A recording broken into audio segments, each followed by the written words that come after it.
Welcome to Outsider Reviews. This week, the Ford Ranger.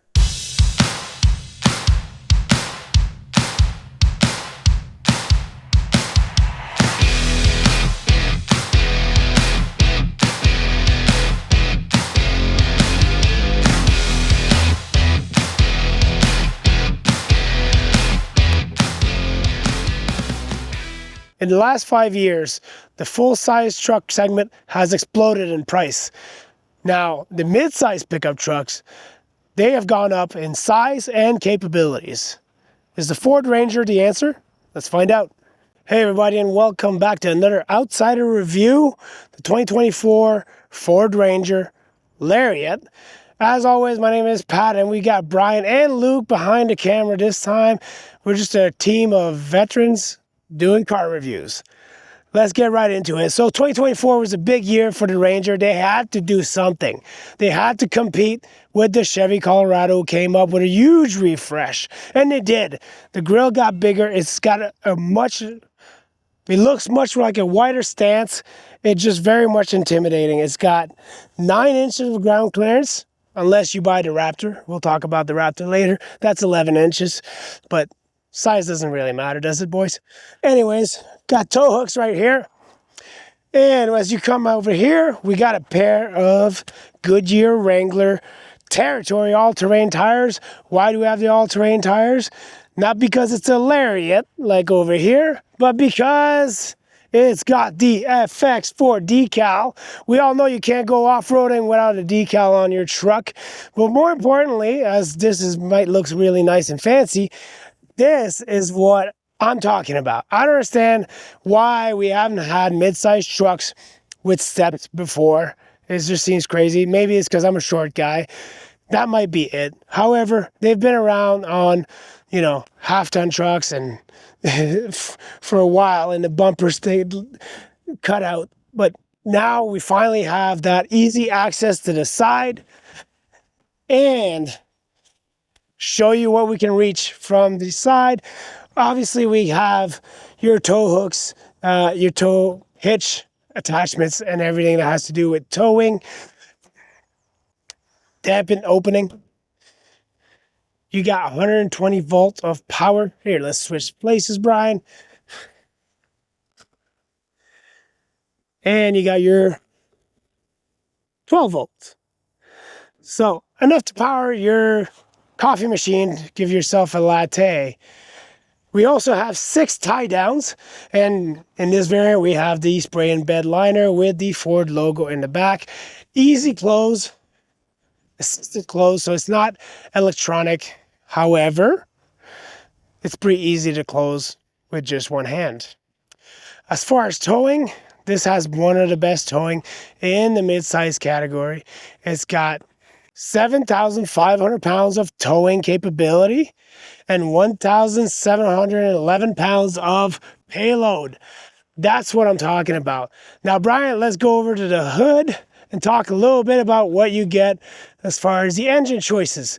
And contrary to other manufacturers, you actually get 2 engine choices in this one. You can go with the 2.3 liter EcoBoost Turbo, which is going to give you, it's an inline 4-cylinder, 270 horsepower and 310 pounds-feet of torque. Or you can actually go with a V6 Turbo, 2.7 liter, 315 horsepower and 400 pounds-feet of torque. Now, I didn't mention about the Raptor.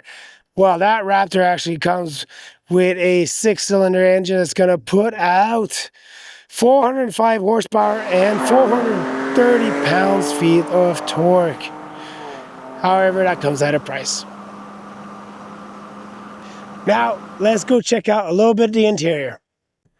Now, here we are inside, and the first thing I want to note is there's only one configuration for this vehicle, and that's the crew cab 5-foot bed. That is it. But most manufacturers are actually going that route. So you're going to start losing a lot of options in that sense. But another option that we don't have here in Canada is 2-wheel drive. Now, I'm not a big fan of 2-wheel drive pickup trucks, but obviously I live up north where they're pretty much useless. In the US, you can still get 2-wheel drive trims and options, but in Canada, that's not a thing. Let's start right into the price. Now, the price will start in Canada anywhere from 44,000 and go all the way to 60,000. If you want to upgrade to the Raptor, then that's going to cost you a big $80,000 Canadian. In the US, it's going to start at 34,000 and go all the way up to $48,000 and only $57,000 for you guys for the Ford Raptor, you lucky SOBs. Anyways, let's go right into what we have here. The full digital gauge cluster gives you all the information. When you go in off-road mode, tells you where your diff locks are, if they're activated. It gives you every information you have. I actually love the quality and all the information that's on there. Steering wheel has a nice feel to it. It's just your typical Ford with the typical buttons for cruise control, music, and all that stuff. Over here, you have your 12-inch infotainment system. Now, something to be noted, I actually like the fact that even if you take the XL, so the entry-level trim, you still get a 10-inch display. That's like that big. That is still quite a good size display for an entry level, and that makes it kind of a steal of a deal in today's economy. Also, as you notice right here, you get your permanent HVAC controls, but you also have the button controls, which is nice to have. Further down, we have a wireless charger, USB-A, USB-C, a little cubby, a holy crap handle, sort of, and some more storage as well. We got a nice triptonic shifter. A nice shifter, different shape as what we're used to. But actually, I like how it's easy to change gear just forward and back. It's same as usual. Cup holders, good to go. Then you have your drive mode select here, where you would just turn the wheel and you can see how your drive modes appear here. So you go from normal to eco, sports, tow haul mode, slippery, mud ruts, sand. We're out here in the sand pit, so we're going to leave it in sand. Also, you got your 4 high, 4 low, 2 high selector as well as your tow. And you can actually use the wheel to control your towing when you're backing up, which makes it very convenient. Also, the off-road screen gives you a lot of info from your pitch angle to, again, you still have your information here from on your driver cluster for the same information, but it's also nice to have it on your big screen right there. As far as comfort, for the seat comfort, now I'm a bigger guy. I do find it's a little bit narrow of a seat, but it's still pretty comfortable nonetheless. But let's see how comfortable you can be in the back seat. Out here in the back seat where the rest of the people live, I have 34.6 inches of leg room, which is actually pretty good. I'm actually not that uncomfortable. And I'm sitting behind my driver position, so it's actually pretty good for this segment. The Tacoma offers a lot less legroom for the people in the back, so keep that in mind.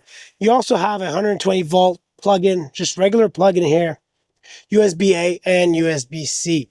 And you have, I don't know why they always make these kind of shells. Nobody ever uses them as far as I know. Tell me in a comment if you guys use them and for what. But over here, I have the cup holders, which is always handy. And another cool feature, as I'm going to get out of the way for this one, is I can not only drop and have a flat surface to work with, but I can also raise and it will lock in. So you have some extra storage right here.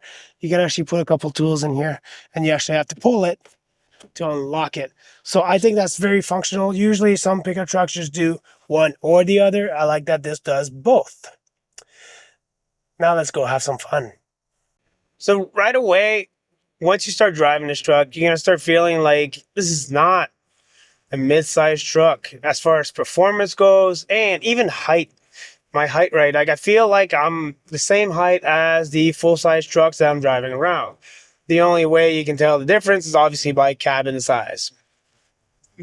But I love what Ford has done with these smaller engines, right? We've gone to the 2.3 liter EcoBoost that puts up 310 pounds-feet of torque. And even the 2.7 liter V6 400 pounds-feet of torque, which is pretty good because it's better than its competitors for the most part. This is where Ford shines. They have really done a good job at maximizing their engine output. So horsepower and torque is where this vehicle is going to shine. Now, where it's going to be a bit of a drawback, in my opinion, is the ride comfort, perhaps the suspension. Now, I do have the off-road 2 suspension on this Lariat, part of the FX4 package, and the skid plates and all that. And it's just, but it just feels a little bit bouncier than when I drove the Colorado. However, when we went in the off-road modes, such as climbing the sand hills, doing a little bit of some rock trails, this vehicle performed phenomenally. I didn't feel any slipping. I had no problem getting traction. Traction control on this vehicle has impressed me, and I don't know why, but Ford has one of the best traction control systems out there. I know there's other companies that are known for it. Ford needs to be added to that list because this Ranger performed exceptionally well off-road, even though it wasn't the Raptor and it's just the FX4, right? We can compare that to like a Trail Boss with the Chevrolet. Now, I haven't driven the Chevrolet off-road yet. I look forward to doing that this summer. But Ranger, awesome job. Also like how quick and easy it is to go from 2 wheels high, 4-wheel high. It's just a push of a button and it transfers it really fast. Some vehicles, sometimes there's a bit of a lag there in the transferring, and you don't get that from the Ford Ranger at all. And back on the road here, as I'm heading to turn this vehicle in on highways, really, the driver assist program is the advanced cruise control does a phenomenal job at just keeping you nice and centered in a smooth way. There's some vehicles that seem to be bouncing a little bit between the lines, and this is not the case here with the Raptor. Now we're going to talk a little bit about fuel efficiency. That's another aspect that the Ranger thrives in. I am currently using 11.5 liters per 100 kilometers. That is pretty much bang on what the EPA is suggesting. Now, for you American friends, it's anywhere between 20 miles per gallon and 24 miles per gallon, with the combined being 22. And that's basically what I'm getting here. So the EPA suggestions are basically what you should expect. And I've done, well, every kind of driving, highway, city, off-roading. And so I could definitely be doing better than 11.5 if you were to take the off-road aspect out of it. Because let's face it, we're not saving a lot of gas when we're bunching up sand hills with the disc locks on and everything. But it definitely is a really good mid-size pickup truck for fuel efficiency, which surprises me, right? Because you get good amount of power and you still also have really good fuel efficiency. So Ford has done an amazing job with these 2024 Ford Ranger. Now, you may have noticed my voice has changed quite a bit, and obviously I'm dressed a little bit different. That's because I was actually quite sick that day and I ended up being hospitalized. But beside the fact, now we're going to go back in time to that sandpit area where I'm going to talk to you guys about competitors and conclude the video. So let's talk competition. Now, there's actually quite a bit. It's improved quite a bit. The mid-sized truck segment has exploded in the last few years. Case in point, a newcomer, the Jeep Gladiator, can actually tow 7,700 pounds, more than the 7,500 on this one, right? Then you got the Honda Ridgeline. Then you have the Chevy Colorado. Chevy Colorado can also tow 7,700 pounds, and it's probably its most direct competitor. I will also throw in the Nissan Frontier. You obviously have the Tacoma, which is a North American favorite. However, I think things are slightly changing with the new Tacoma. We haven't tested it yet, so I'm not going to talk too much about it.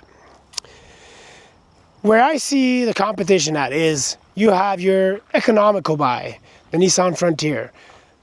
almost no vehicles can beat it in that aspect. It is very good for bang for your buck. Then you got the Chevrolet Colorado. Also another good choice. And I would say these are pretty much neck and neck as far as value buys and what you get for your money and performance. Sure, the Colorado offers more towing. This offers more payload. So it all depends where you want to go with this. But you can't say that this is not a very good pick. As a matter of fact, I think it's a very good value pick, which is going to bring me to my likes and dislikes. My dislikes about this vehicle are very, very personal, opinionated, like the interior, for example. I don't know if it's that vertical screen, but it just feels narrow. For all you claustrophobic people out there, maybe you want to prefer one with a nice horizontal screen that seems to have it a little bit more spread out. But for a wider person like myself, it feels narrow inside there. The seats feel narrow as well. Another one of my dislikes is the suspension. I know they moved the suspension outboard a little bit more to improve its stability stance. However, when I find myself driving around and hit the random pothole, I am almost always unsure of how the back end's going to react. If it's going to bounce off or if it's going to absorb the shock pretty well. So this could be just from my tester. However, it's got to be one of my dislikes because that's just how it is driving in this vehicle for a week. The suspension is unpredictable. Now let's talk about things I like. What I like is options. Don't tell my girlfriend that, but I actually like having options. And in this particular case, it's engine options. This is one of the only manufacturers going to give you the choice of, do you want a 4-cylinder or do you want the 6-cylinder? Matter of fact, do you want to go all out and get a really big 6-cylinder, 3-liter 6-cylinder in the Raptor? So there's a lot of options from the XL all the way to the Lariat and the Raptor. Well, the Raptor you only get one option really for engines, but everything else in between. Another one of my likes is performance. I know it's a vague one, but really, aside from the dislike that I talked about, the suspension, is the performance of the get up and go. Obviously, we had a lot of fun with this vehicle going off-road, and the performance from just having that FX4 package is really, almost uncomparable with other off-road package that you can see out there, like the Pro 4X from Nissan and such. The performance of this is by far one of the best ones in the business.